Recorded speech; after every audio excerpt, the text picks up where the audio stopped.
Our next speaker is Ismael from London, and he's going to talk about event sourcing and the actor model in Ruby. Hi, I'm Ismael from living and working in London. So, yes, the title of the talk was originally Event Sourcing and the Actor Model in Ruby. Since I submitted it, though, I've kind of kept experimenting with the ideas and gone down a different path. So I renamed the talk, and it's now called Building Reactive Systems with Ruby and Event Sourcing. So if you were looking forward to hearing about the actor model, I'm sorry. So I did some other talks in which I do talk about the actor model a bit. So if you're curious about it, please visit my website and you can find those talks. So I've been learning about and experimenting with event sourcing and patterns around event sourcing for many years now, and I've tried different approaches, architectures, languages. And as I go, as I learn, I blog about it, and I've also done a couple of talks. So in those other talks and blog posts, I touch on the fundamentals and the basics and why you would use event sourcing and the core patterns. So I'm not going to talk about that too much today. So if you're I have a feeling that most people in this room are familiar with the pattern anyway, but if you're not, or if you're completely lost after this talk, please visit my website and maybe watch those talks, because that's where I fill in the missing context. So for this talk, I built a tiny demo app.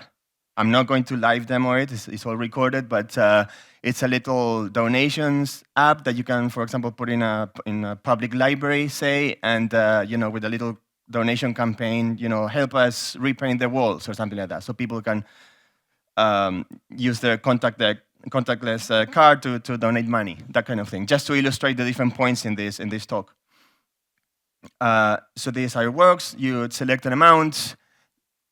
For some reason, you're required to add your details. There's an email verification process where it sends you an email with a token to verify. So the point is that it's a workflow with many steps, and some of those steps may run in the background in an eventually consistent manner. Some of them respond to the UI directly. So it's a fairly typical use case. Before going into that, though, I want to talk about sort of the conceptual issues that I'm trying to work through. The first one I call the model depth issue. I'm not sure if that's the best name, but what I mean by that is that when we typically think about a domain to write some sort of software system, we look at the problem in this way, right? We try to understand the structure of the system, how the different entities in the domain relate to each other.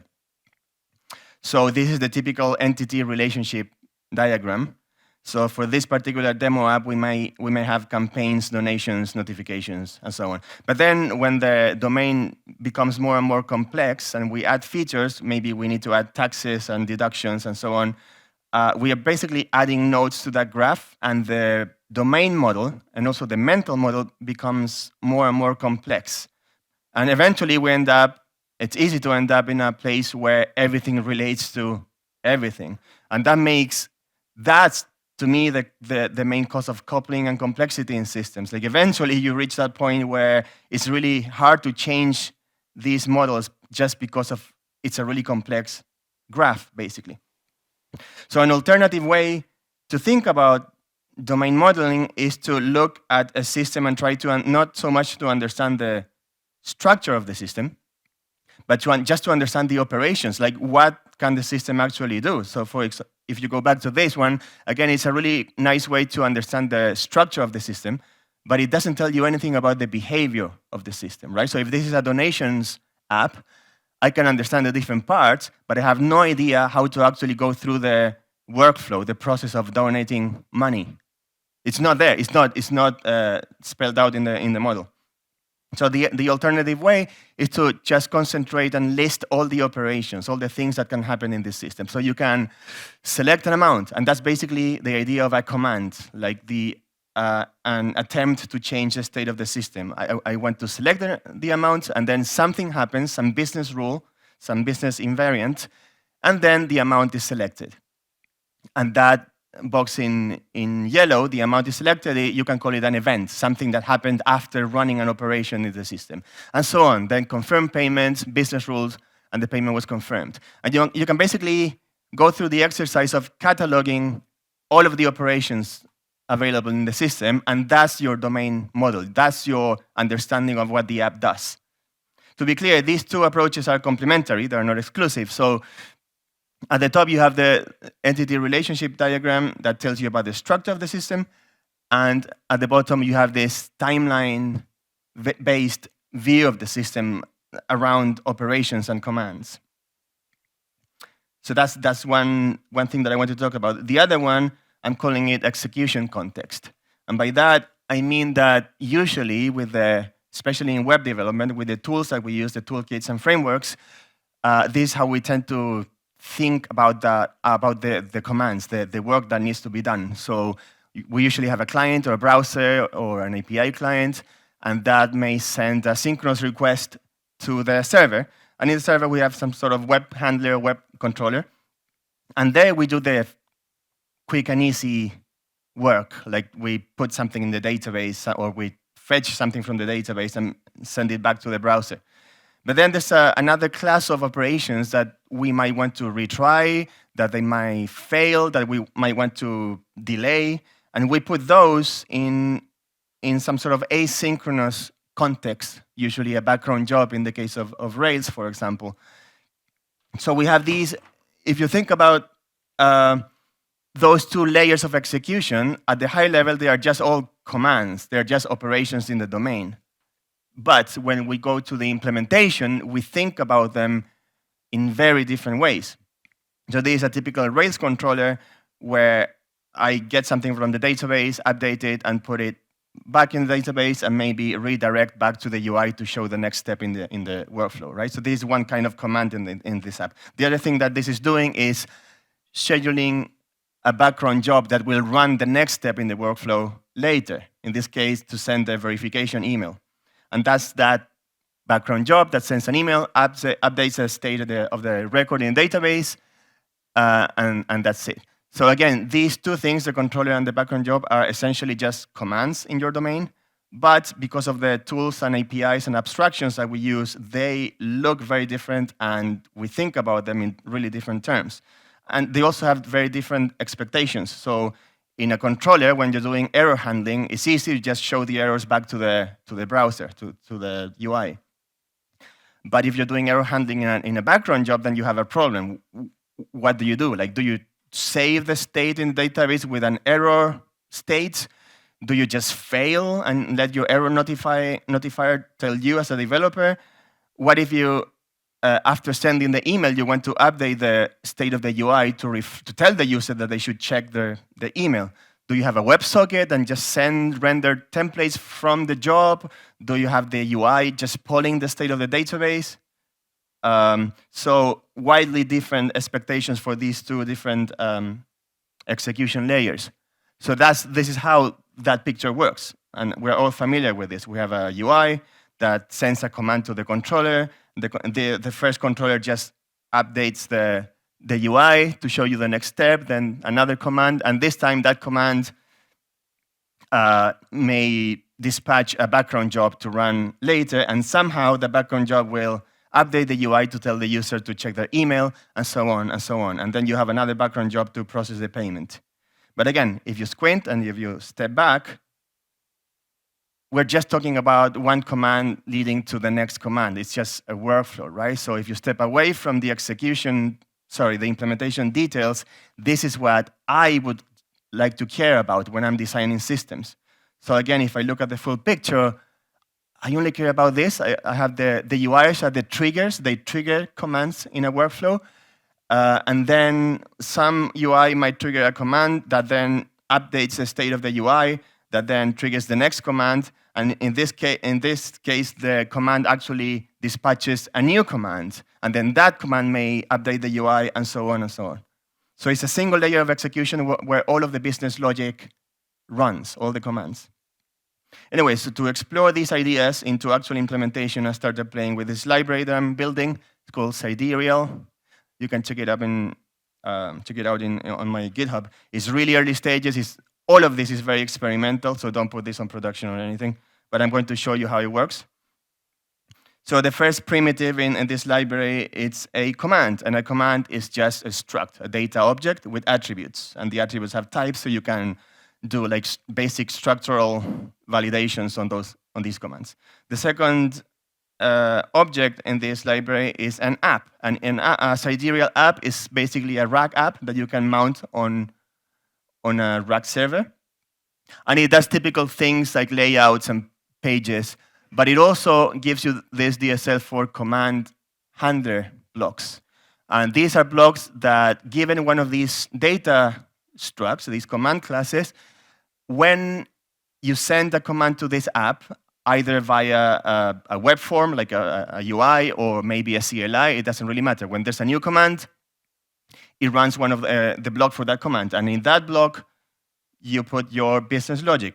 So in this case, I'm just fetching the donation record from the database, updating some state, and then upserting it back to the database. And then, because this is a workflow, this command updates the database and then dispatches the new command in the workflow. So you can think of this as one background job calling the next background job in a workflow, basically. So it's a single basic, and this is the picture, like one command calls the next command. That's all I care about. Whether this runs in a controller or a background job, whether this is synchronous or asynchronous, at this level, I don't really care. I just want to think about what logic runs in each step of the workflow.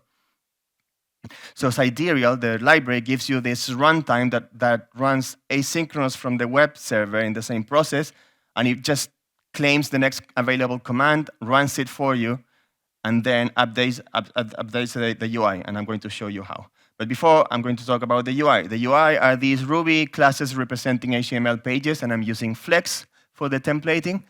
And it's just classes, and you can pass arguments, and you can use subcomponents to decompose complex UIs. There's nothing new here, basically component-based UIs. But also at the top, you can see that the page also knows about the path that it lives on. So a page is a self-contained object that knows everything about the page you're looking at in the UI. The other thing that pages do is that they can subscribe to these commands. So the Sidereal runtime, after it's run a command, it publishes that command as a data object into a pub/sub interface. So then pages can subscribe to those commands and update themselves. And basically, they use that browser object to send HTML patches back to the browser. I'll explain how that works in a second. The other thing is that you have helpers like this. Again, everything is based around commands. That's the main primitive here. So if you want to build a button or a form, you use the command helper and you pass the command class, and then you're building a form for that or a button for that command. In this case, for that little tap card button, you just use command donation start payment. That's the command class, and then you can add your hidden fields or visible fields if it's a form. And Sidereal will turn that into a form that submits itself to the server via Ajax, but that's all transparent. You don't have to do anything for that. So this is the main high-level architecture. At the top, you have the browser. And when the page loads in the browser, the first thing that happens is that it opens a long-lived server-sent events connection to the Sidereal backend. Then when you send a form or press a button to send a command to the server, it does basically a post request to a single URL, and it sends that serialized command to the backend. And in the web handler in the backend, the first thing, it validates that the command is valid, that it exists, and that it's structurally valid. And then it appends that command to a store interface. And that's it. That's where the request stops, and then it just responds to the browser with an empty body. There's nothing to reply. So it's all asynchronous.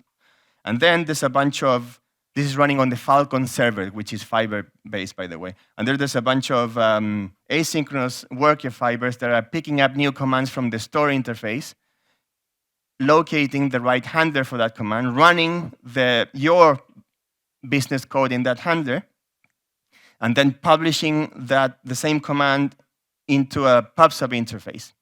So then back in the Falcon web handling fiber that has that connection open to the browser, it receives those commands after they've run, coming from the pub/sub interface.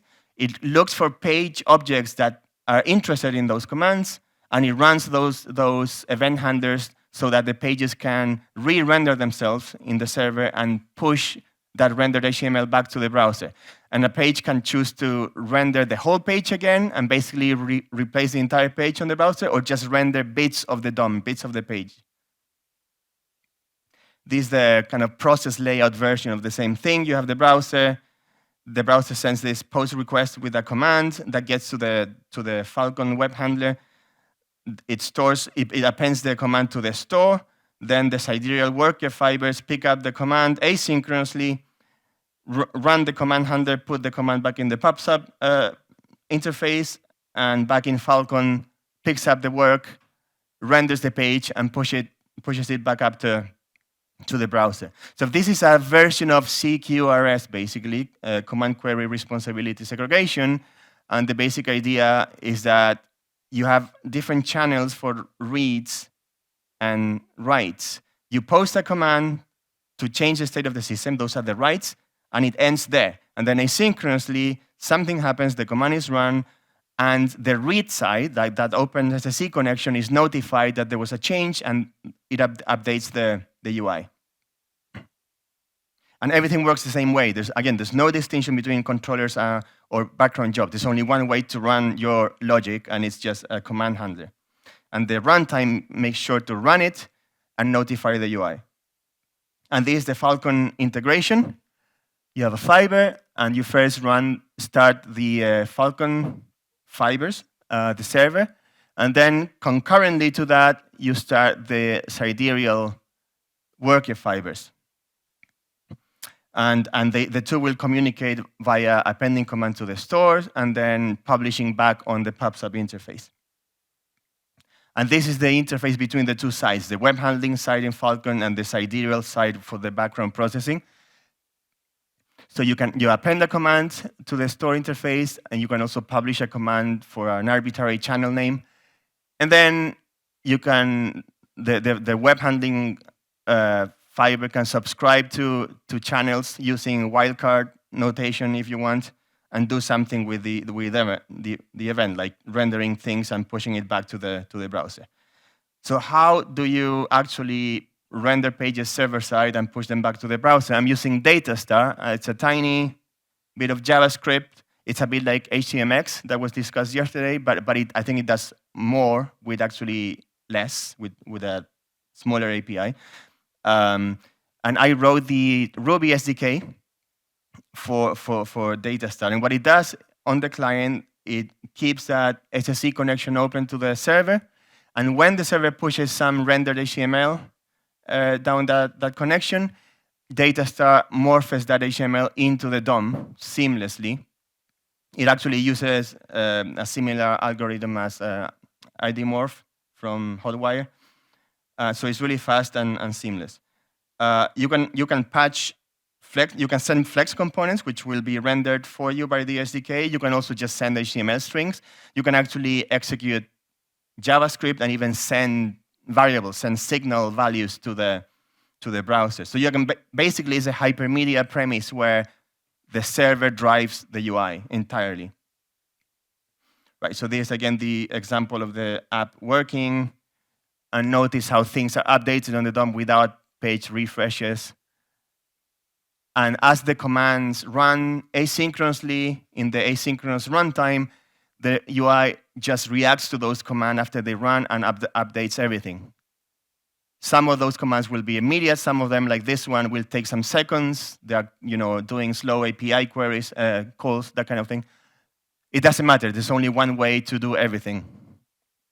Here's another example, little chat app. It actually uses Ruby LLM to talk to an LLM, but it doesn't matter. So I'm showing how you get multiplayer and real-time for free because all the clients are listening on this. It's just the decoupling reads from writes via the asynchronous pub/sub interface that gives you real-time functionality and multiplayer functionality for free. So again, there's nothing special you have to do if you need a multiplayer chat or a game. It's the only way it works. Yet another example is cinema seat booking app, so you can see one user is booking seats and the other is seeing those seats as unavailable as they happen. And finally, just to show that this is not just about discrete UI updates, but also streaming updates, you can keep a stream open and push changes to the UI as they go. So here, I push a custom HTML component, and then I just push events to change the value of a single variable on the page, that progress from 1 to 100, and that updates the web component on the page. And simultaneously, on a separate fiber, I also push items for that activity feed. So it's actually quite powerful. And the DataStar SDK, when it sends data down this SSC connection, it actually uses broadly compression. So for HTML especially, you can get compression ratios above 80%. So it's also quite efficient. So there's not a lot of cost in just replacing the full page if you want. Okay, so the other thing I want to talk about is the idea of state. In the previous example, in that command handler, I was fetching state from the database and then putting it back to the database like normal. But when you start modeling apps around the idea of commands, like commands are the core prototype, so state is not anymore the key. Like you can always change the shape of the database tables and so on. That's not so important now. The commands are the thing that's the kind of the public API of the system. So you start thinking about, okay, so what is state really, like conceptually? So you have the command, and the command runs and something happened, and you can call that an event, whether it's an actual event in a database or conceptually the fact that something happened. And the state, the current state of the donation, for example, is sort of conceptually at least just the data artifact that is left behind after the command, right? After the behavior. So the state is really the commands and events are the behavior, and the state is sort of what's the data trail after the record of the behavior, if you want. So in more general terms, if you have a workflow, it starts with a command that sends an event, and from that event, that fact that happened in your system, you can derive the current state of the system. And you can use a state to inform the next command in the workflow that sends a new event. And now you have two events that you can collect to update the current state of something in the system, a donation, for example. And that leads me to event sourcing, finally. And event sourcing is just that idea that current state is derived from the facts, from the events that happen in the system. That means that it's the events that really are the core canonical data in the system. The data is actually something that you can derive from those events, right? So a good simple example is your bank account. Bank account is, debits and credits. That's it. That's the data. Those are the events. That's the data that matters. If you want to arrive at the current state, the balance, you just add up all the credits and debits, and you get the balance. You can always throw the balance away if you have it in a database or cached somewhere. You throw it away, and you just recompute all the debits and credits, and you arrive deterministically at the same balance, right? So that kind of hints at the fact that current state is just a derivation, like a materialized view of the events, and the events are really what matters. So that's event sourcing. So I'm also building a separate library called Sourced, and it's a library to explore event sourcing patterns in Ruby. There's nothing web-based about source. Like the Sidereal that I show, it's just a way to build reactive web apps, as I showed. Source is just to explore these command and event and state patterns using event source. So you can use it to build CLI apps or web apps or whatever kind of apps. And the way it works is this. Very similar to Sidereal in that you start with the core primitives, which are these data objects. You have a command, which again is a struct with actually the same interface as the Sidereal command, just a data object. And you have an event. An event is also a struct, but if you notice the names, the semantics are different. The command is an intent to change the system, so start a payment, and the event is the result of that change. Payment started in the past. It's something that already happened. So it's basically a representation of cause and effect. The next object in sourced is the idea of a decider. And a decider is a class that encapsulates the life cycle of handling a command and publishing and creating new events as a result of the command. So the first thing that you want to do normally is you start with some initial state when you initialize one of these objects. State can be anything. In this case, I'm just using a struct. And you use that state block to initialize the initial version of the state. And the state, the only point of the state is, yeah, so that's clear. You have a struct and then you initialize it. What is state for in a decider? State is only there to allow you to answer questions about the current state of the system and maybe run the next command, right? It's only the necessary context to make decisions, basically. So when you load the decider, first thing, you look at all the past events that are already stored, and you use them to collect them into this struct, into this state. And that's what the evolve blocks are. You just give it an event, update that little struct in memory. So then you can handle the next command that's available for you. And the command block gives you the state after it's been evolved by the events and the new command that you're handling. And now you can use the state to inform the decision that you're making. For example, if the command is start a donation, you want to check that the campaign that the donation belongs to is still open. So that's you're verifying the system's invariance there. And if everything's all right, you can emit the next event to record the fact that, yes, the donation was started. The other bit of functionality here is that a command and its resulting events is a single operation, right? There's a single thing, for example, a single button that you click on the UI. But if you're building a workflow, how do you glue the different steps together? And that's a reaction. And a reaction looks at a new event that happened and does something and maybe dispatches the next command in the workflow. So in this case, it sees the new payment started event. It calls to some payment gateway that may take seconds. And if that works, you get a payment reference, and it dispatches the new command, the confirm payment command, with the payment reference and so on. So this is the visual representation of that. You started with this, you have the start payment that updated the system to the payment started event. Then the reaction sees that, reacts to that, calls the payment gateway, and if that succeeds, it sends the next command, confirm payment, which updates the system state to payment confirmed. By the way, those little diagrams, I wrote this little toy app. It's called Event Lanes app. It's an easy way to basically build these diagrams. You can check it out. It's free. Okay, so this leads me to the idea of decision making. So all that I've said is that basically event sourcing is a pattern for decision making, for handling commands based on all the information that you have, all of the decisions that you made before, which are the result of which is the events. So this is an example. This is how you make the decision to select an amount for a new donation.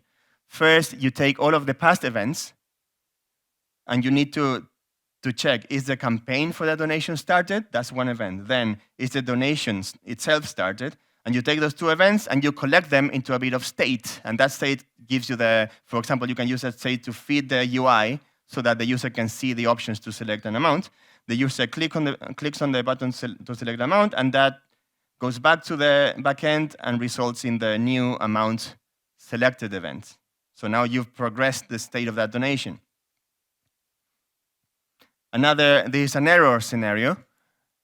You have the campaign started event, donation started, but also the campaign closed event. So now when you try to send the select amount command, the state tells you that the campaign is now closed, so you should fail that command. So then you raise an error, for example, or maybe an error event. Another way to understand these little scenarios, these little slices of behavior, is in given, when, then format.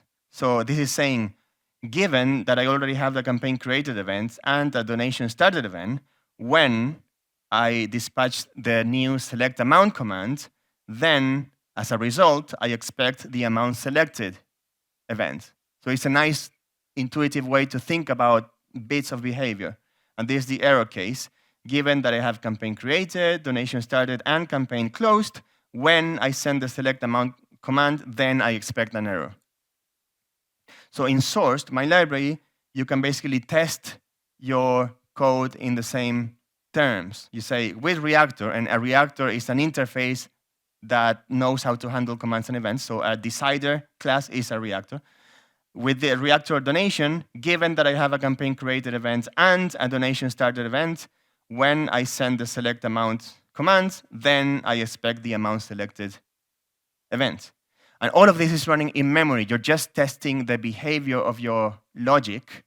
The sourced runtime actually makes sure to, when your logic produces a new event, put them back in the store and then distribute them to any listening decider asynchronously. All of that is done by the sourced infrastructure. So at this layer, you're only concerned with behavior. You're only testing behavior. There's no database set up. There's no factories, anything like that. Okay, so putting it all together. On the one hand, I had this little toolkit for building reactive web apps based around commands. And on the other hand, I have this system for running event-sourced systems asynchronously and handling and dispatching commands and events. So because I wrote both of them, I made them easy for them to work together. So you configure the Sidereal web toolkit to swap out the built-in command dispatching and command handling mechanism, and instead use the sourced store, which has the same API, to append messages, to append commands, and the source dispatcher, which is the one that actually keeps those asynchronous fibers running and claiming commands, saving events, and so on. That's all you have to do. And then you write your source code, and the web app should just work and react to changes in the event-sourced system. There's an older demo. It's an e-commerce kind of shopping cart for a coffee shop example. So you can see on one screen, I'm adding products to the cart, and on the other, you see how the new commands and events arrive in real time. And you can see how the shopping cart is updated with the new events. Okay, so I'm going to talk about projections. A projection is a different kind of reactor in event sourcing, or that's what I call them anyway. So that list of campaigns there on the right, basically, is how do I build that list? So that list is also derived from the events that happened in the system, right? So, and for that, in the sourced library, I have the super class for a projector, and it's a type of reactor as well. And again, what you do, you start with some state. In this case, I'm just going to a database and fetching a record for that campaign. I could be using a file. I could be using Redis, Elasticsearch. It doesn't really matter where the data lives. And then when there's new events emitted by my deciders in this system, the projection reads those events and runs those evolve blocks to update the state for that campaign. So campaign created, campaign closed. So that's I'm evolving from an event. And then after running the event handlers, it runs this block with arbitrary code, and here I'm just putting that updated bit of state back in the database. And again, I could be saving a file or a cache, whatever. And again, the source runtime manages distributing and dispatching new events to the different workers to run your projectors.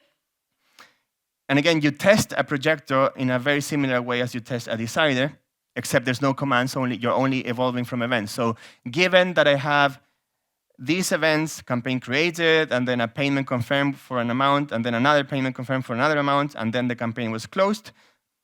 I expect the state of that projected campaign record to have those IDs and that amount, and the status to be closed.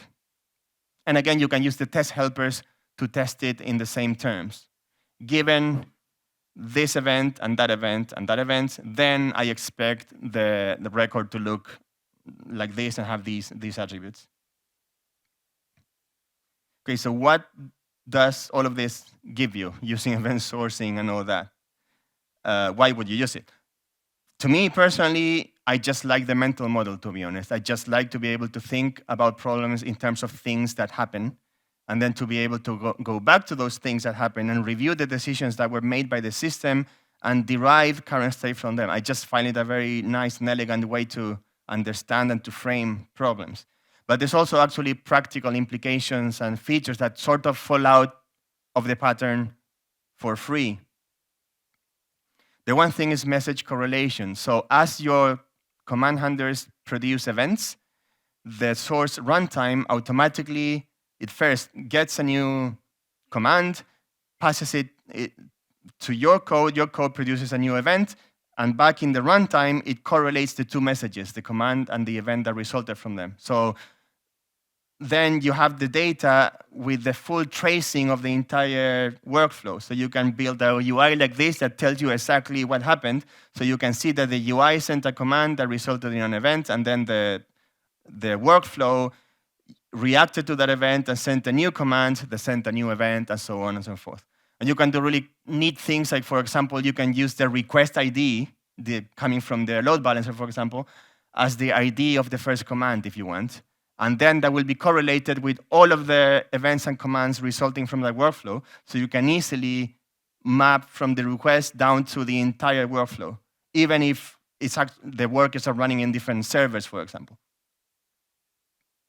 You can also just build your UI to do time traveling, to actually load the state of an object from the events in memory so that you can actually navigate the history in real time. So this is the coffee shop shopping cart, and you can just click on the event numbers and navigate the state, and you can see how the state is updated in the same UI that your users see.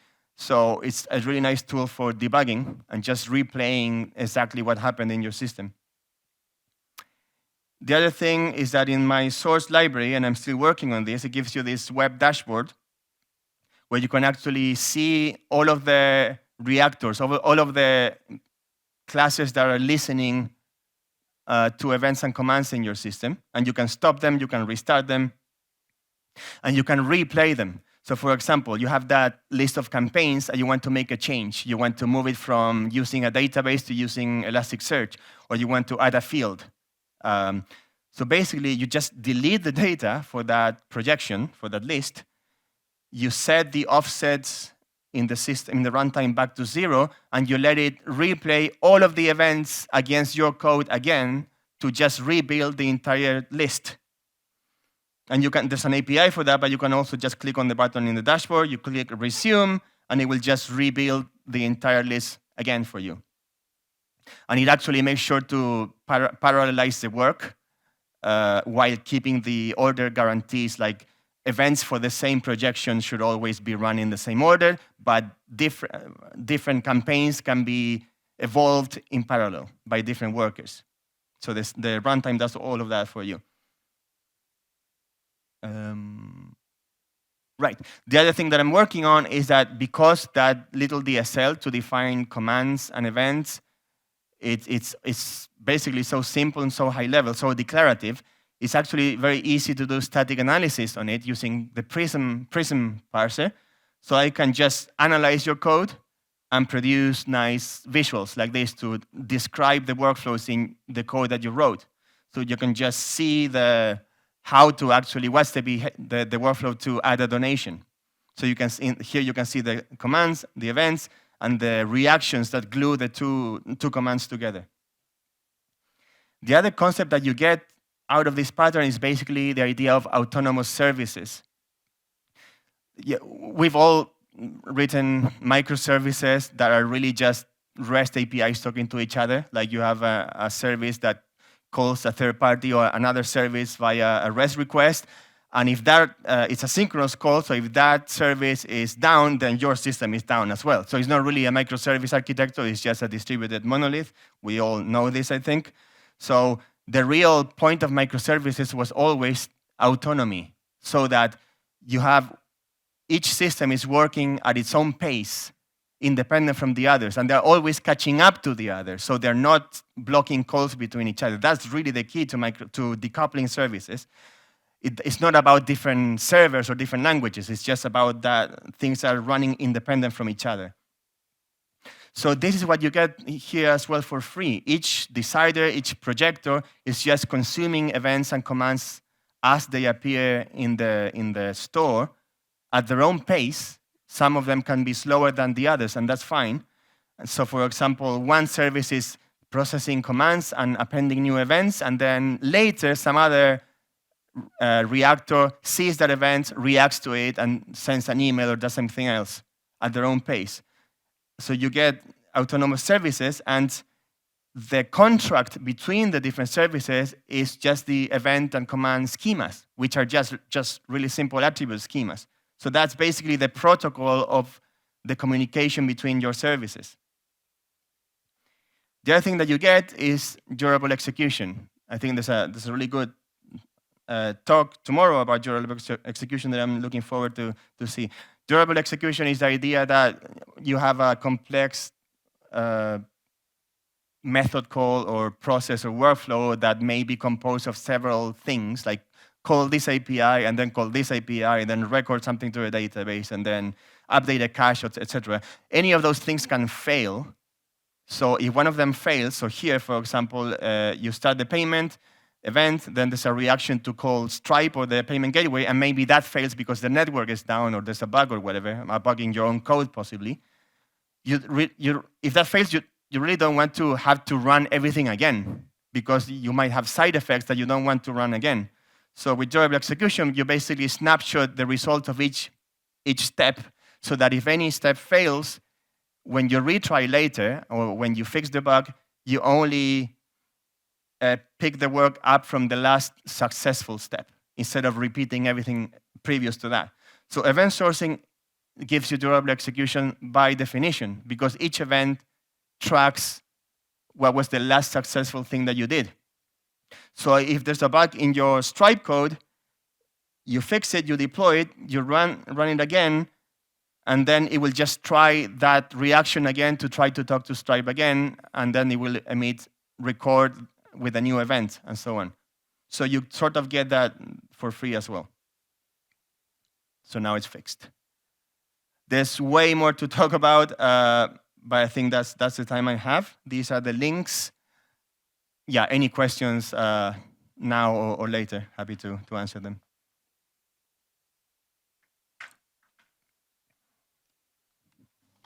Yeah, first of all, thank you for the presentation. And I have basically two questions. First of them is the decider really is an local implementation of the state machine for many inputs?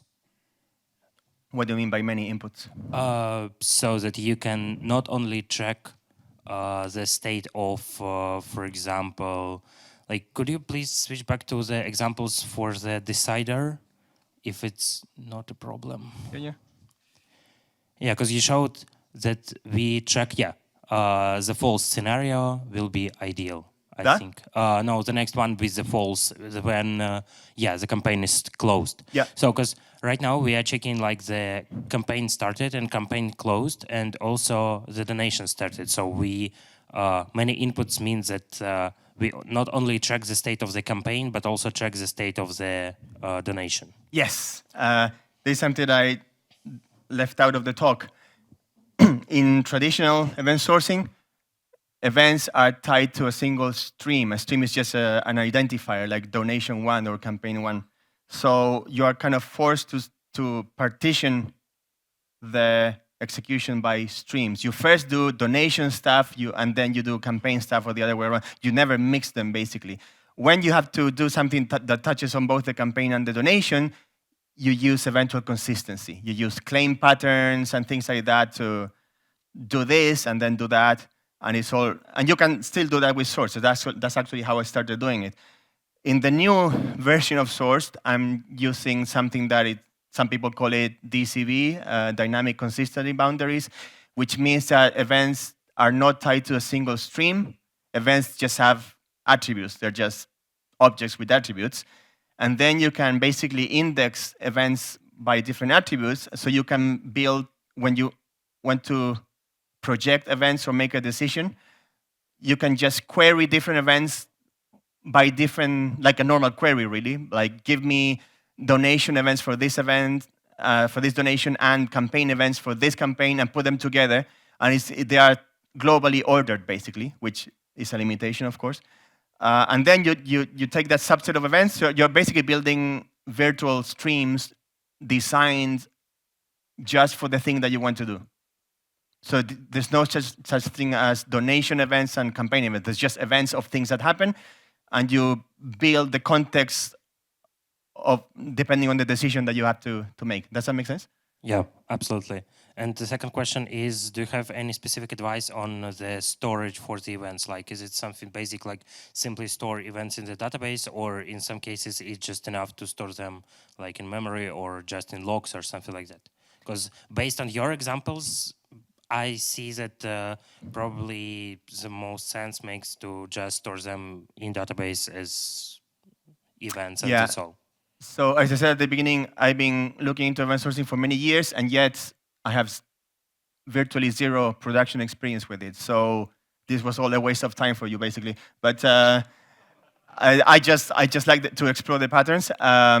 So I can't give authoritative advice. But for this, before I was using Postgres, and now I'm just using SQLite, just because I wanted to simplify the dependencies to concentrate on the patterns. But I know that people actually use event sourcing at scale on top of Postgres and even files sometimes.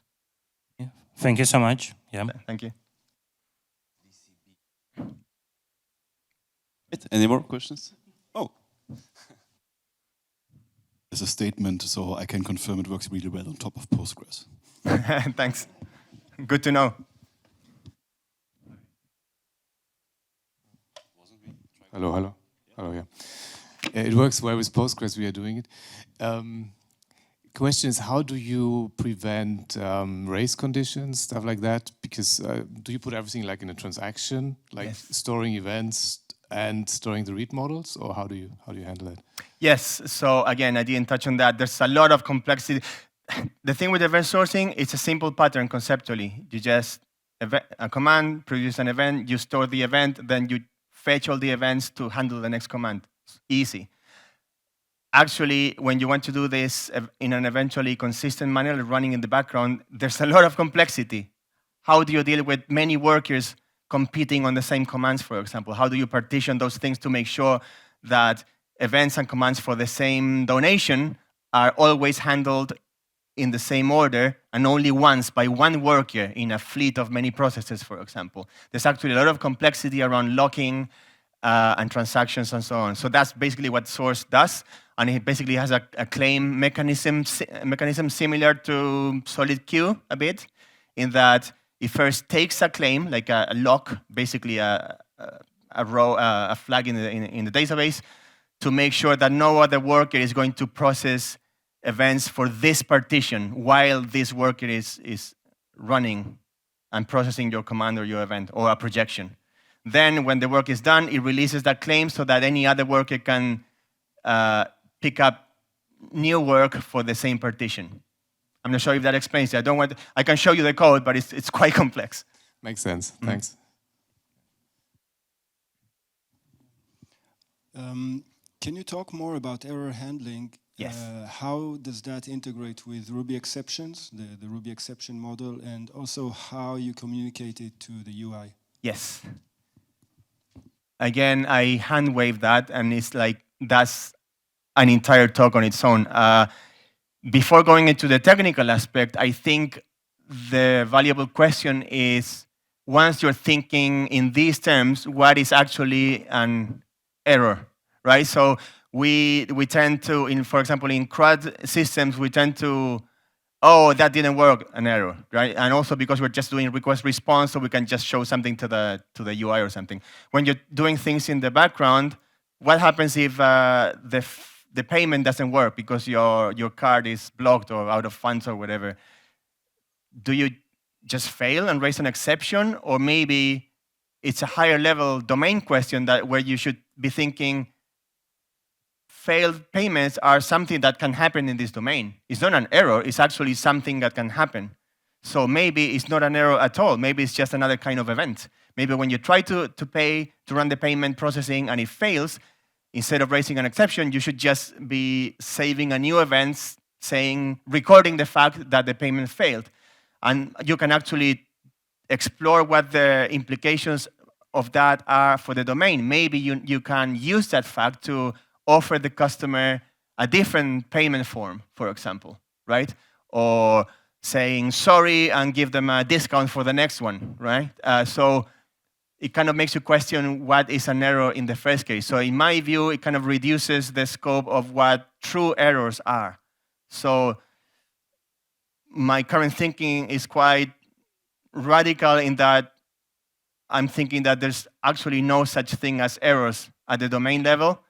It's either things that can happen and you have to handle, basically events, or true exceptions like technical or network issues that you should report to your monitoring system and maybe retry or just halt the system. So for example, here, that little dashboard there, it visualizes the running reactors that you have in your workers.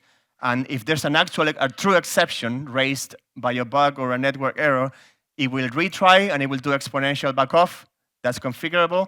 And when it reaches the end of that and it's still failing, it just stops that reactor. It basically deregisters it, so it just stops handing messages. It's kind of a brute force solution. But again, the thinking is that if there's a true exception, there's something went terribly wrong, and you just should stop trying and fix the problem. I'm aware that doesn't really answer your questions, but I hope it helps. All right, we don't have time for more questions, but Ismael told me that he'll be there at the party tonight, right?